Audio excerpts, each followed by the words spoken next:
بالآخر عمران خان نے گھوٹکی میں ہونے والے جلسے میں یہ اشارہ کر دیا کہ ان پر این آر او کے لیے دباؤ ڈالا جا رہا ہے اور وہ کسی بھی صورت یہ این آر او یا ڈیل نہیں کریں گے۔ وزیر اعظم عمران خان، جن کی حکومت کو مافیا کی جانب سے تباہ کن معاشی صورتحال کی وجہ سے پہلے ہی مختلف چیلنجز کا سامنا ہے، وہیں اب ایسی صورتحال کا فائدہ اٹھاتے ہوئے مافیا کے کارندے متحرک ہو چکے ہیں اور اب عمران خان پر سخت ترین دباؤ ڈالا جا رہا ہے کہ وہ نواز اور زرداری کے ساتھ ڈیل کرنے کی کوشش کریں، لیکن عمران خان اپنی جگہ ڈٹ گئے ہیں اور کسی بھی طرح سے ڈیل کرنے یا جھکنے سے انکار کر دیا ہے، اور عمران خان کے اس انکار کو اسی طرح لیا جا رہا ہے جیسے بھٹو نے ہنری کسنجر کو ایٹمی پروگرام رول بیک کرنے سے انکار کر دیا تھا۔ آخر وہ کون سی طاقتیں ہیں جو عمران خان کو ڈیل کرنے پر مجبور کر رہی ہیں؟ آخر وہ کون سی شخصیات ہیں جو عمران خان پر مسلسل دباؤ ڈال رہی ہیں؟ مزید ڈسکس کرنے سے پہلے ہمارے چینل کو سبسکرائب کریں اور بیل آئیکن پر کلک کریں تاکہ ہر آنے والی ویڈیو کا نوٹیفیکیشن آپ کو بر وقت مل سکے۔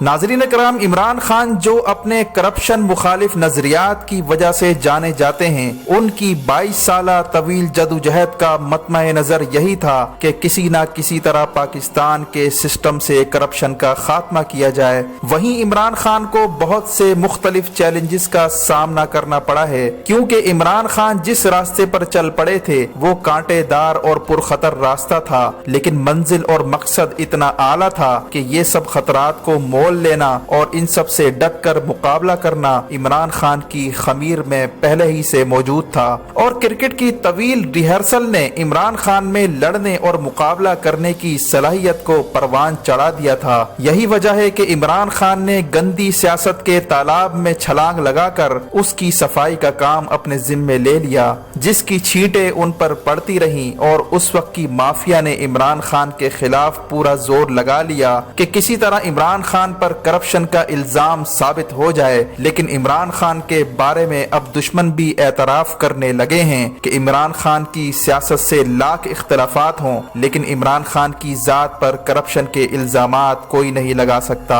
یہی وجہ ہے کہ عمران خان کے تشخص کو خراب کرنے کے لیے مختلف جنسی اور غیر اخلاقی الزامات کا سہارا لیا گیا، لیکن عمران خان ان سب کو سہتے ہوئے اپنی منزل مقصود کی جانب چلتے چلے گئے۔ پھر وہ وقت آ ہی گیا جب عمران خان کی منزل آن پہنچی اور مافیا کے تمام شکنجوں اور چالوں سے نکلتے ہوئے عمران خان ایوان اقتدار میں داخل ہوئے اور وزارت عظمیٰ کا عہدہ سنبھال لیا۔ عہدہ سنبھالتے ہی عمران خان نے انقلابی اقدامات اٹھانے شروع کر دیے۔ وزیر اعظم ہاؤس کو سیل کرنا اور ملٹری سیکرٹری کی رہائش گاہ کو اپنا مسکن بنانا اور غیر ضروری اخراجات کو کم کرتے ہوئے سادگی اور کفایت شعاری کو اپنانا اور غیر ضروری اخراجات کو کم کرتے ہوئے سادگی اور کفایت شعاری کو اپنایا، تاکہ عوام میں احساس ہو کہ اس لیڈر کی حکومت ہے جس کے لیے عوام سڑکوں پر نعرے لگاتی تھی اور جس کو انصاف کی امید سمجھا جاتا تھا، اور اب ان کی امیدیں پوری ہوا چاہتی ہیں۔ اسی طرح وزیر اعظم بننے کے بعد عمران خان نے عوامی انداز میں فی البدیہہ تقریر کر ڈالی،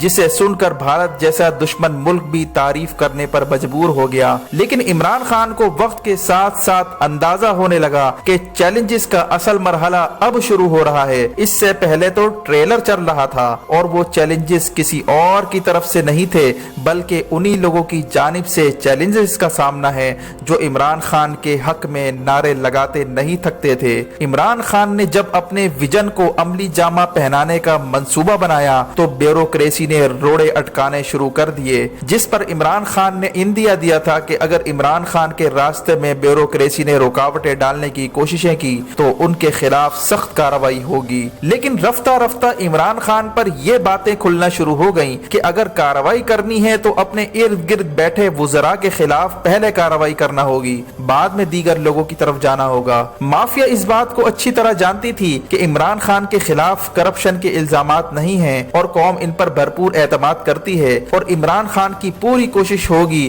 کہ وہ عوام کو ڈیلیور کر کے دکھائے۔ لہٰذا مافیا نے فیصلہ کر لیا کہ عمران خان کی حکومت ناکام بنانے کے لیے یہ ضروری ہے کہ معیشت کو جھٹکا دیا جائے، اور پھر جیسے ہی عمران خان الیکشن میں کامیاب ہو جاتے ہیں اور ایک مہینہ عمران خان کے وزیر اعظم بننے میں لگ جاتا ہے تو اسی دوران اربوں ڈالر डॉलर की मनी लॉन्ड्रिंग की जाती है, जिसकी वजह से कौमी खजाने को उस अरसे में सबसे ज्यादा नुकसान उठाना पड़ा, जो इलेक्शन के बाद और वजीर आजम बनने से पहले का अरसा था। इमरान खान ने चारों नाचार किसी तरह दोस्त मुमालिक से राब्ता करके 6 अरब डॉलर कौमी खजाने में जमा करवाए ताकि मुल्क डिफॉल्ट ना हो, लेकिन इसके बाद भी डॉलर की कीमत ना तो काबू में आ रही है और ना ही मईशत संभल पा रही है। इसी दौरान अमेरिका ने तुर्की की मसनूआत पर भारी टैक्स लगाकर तुर्की की मईशत की ईंट से ईंट बजा दी, जिसकी वजह से तुर्की का लीरा 20 से 30% तक गिर गया और फिर मजबूरन तुर्की ने कतर से 15 अरब डॉलर लिए, लेकिन उसकी मईशत फिर भी नहीं संभल पाई और इसका नुकसान ये हुआ कि आने वाले इलेक्शन में तुर्की के बड़े बड़े शहर, जिसमें इस्तांबुल और अंकारा शामिल हैं, ये सारे बड़े शहर रजब तैयब उर्दुगान के हाथ से निकलते चले गए और मुखालिफ जमात जीत गई। क्या ये महज इत्तेफाक है या इसके पीछे कोई साजिश है?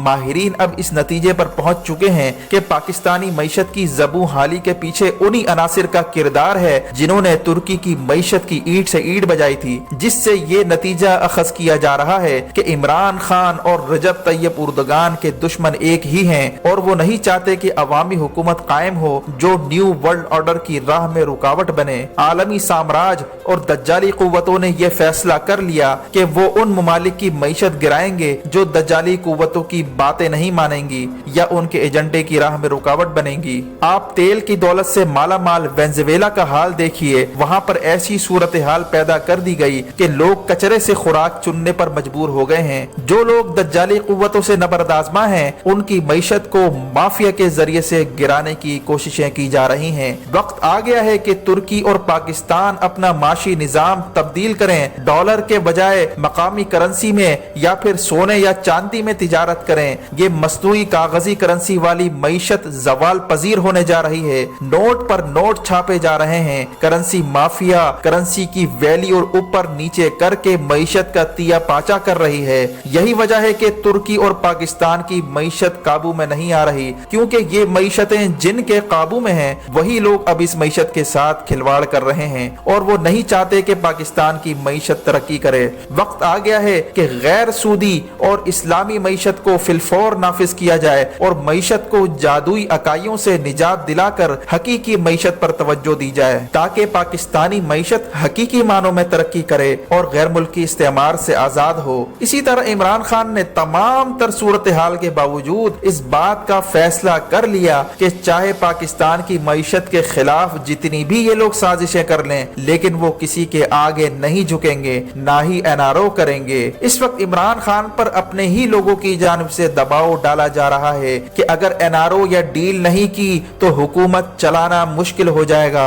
इमरान खान का ख्याल है कि आलमी साम्राज्यी ताकतें ये चाहती हैं कि डील के जरिए नवाज और जरदारी जैसे लोगों को मुल्क से भगाया जाए, ताकि वो मुमालिक इन लोगों को अपने पास रखकर अल्ताफ हुसैन की तरह उन मुमालिक के खिलाफ प्रोपेगेंडा करवाएं और इनको दोबारा किसी न किसी तरह सियासत में एंट्री करवा कर पाकिस्तान पर इन्हें दोबारा मुसल्लत कर दिया जाए। लेकिन इमरान खान की ये ख्वाहिश है कि ये करप्ट अनासिर दोबारा पाकिस्तान पर मुसल्लत ना हो। लेकिन मुखालिफ कुव्वतों ने इतने सारे महाज बैक वक्त खोल दिए हैं ताकि इमरान खान किसी न किसी तरह चारों नचार मजबूर होकर इस पर रजामंद हो जाएं। यानी एक तरफ भारत सरहदों पर छेड़छाड़ कर रहा है, दूसरी तरफ माफिया धड़ाधड़ मनी लॉन्ड्रिंग कर रही है और सिस्टम से रोजाना डॉलर गायब करवाए जा रहे हैं। तीसरा ये कि जरदारी और बिलावल हालात खराब करने की कोशिश कर रहे हैं। चौथा ये कि नून लीग डील न होने पर पीपल्स पार्टी के साथ मिलकर कुछ न कुछ गड़बड़ करने की कोशिशें करेंगे। पांचवा ये कि तहरीक इंसाफ के अपने ही लोग अब मुफाहिमत की बातें कर रहे हैं, खास तौर पर वो लोग कि जो दूसरी पार्टियों से पीटीआई में शामिल हुए थे, वो लोग दबाव डाल रहे हैं। छठा ये कि इंटरनेशनल इस्टेब्लिशमेंट इस वक्त पाकिस्तान के दुश्मनों को सपोर्ट कर रहे हैं।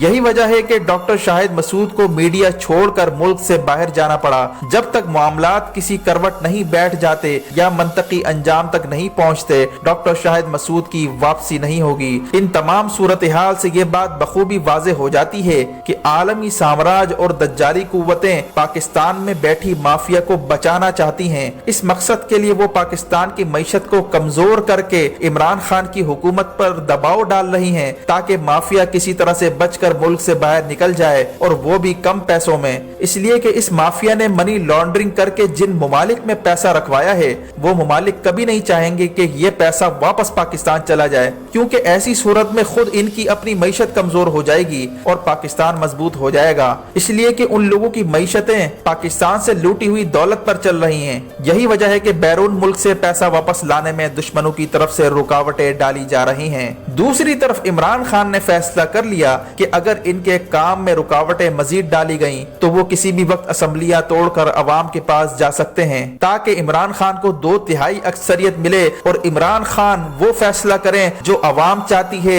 जो इस रियासत को जरूरत है और जिसकी वजह से दज्जाली कुव्वतों की साजिशों का मुकम्मल खात्मा किया जा सकेगा। लेकिन इमरान खान ये भी चाहते हैं कि असम्बलियां तोड़ने से पहले मईशत थोड़ी बहुत संभल जाए। अब देखना यह है कि इस सूरत हाल में माफिया जीतती है या इमरान खान, या फिर ये मैच ड्रॉ हो जाता है, ये तो वक्त ही बताएगा। वीडियो देखने का शुक्रिया। वीडियो को लाइक करके शेयर करें और हमारा चैनल सब्सक्राइब करके बेल आइकन पर जरूर क्लिक करें ताकि हर आने वाली वीडियो का नोटिफिकेशन आपको बर वक्त मिल सके। अपना और गिरदनवाह के लोगों का ख्याल रखें। फी अमानिल्लाह।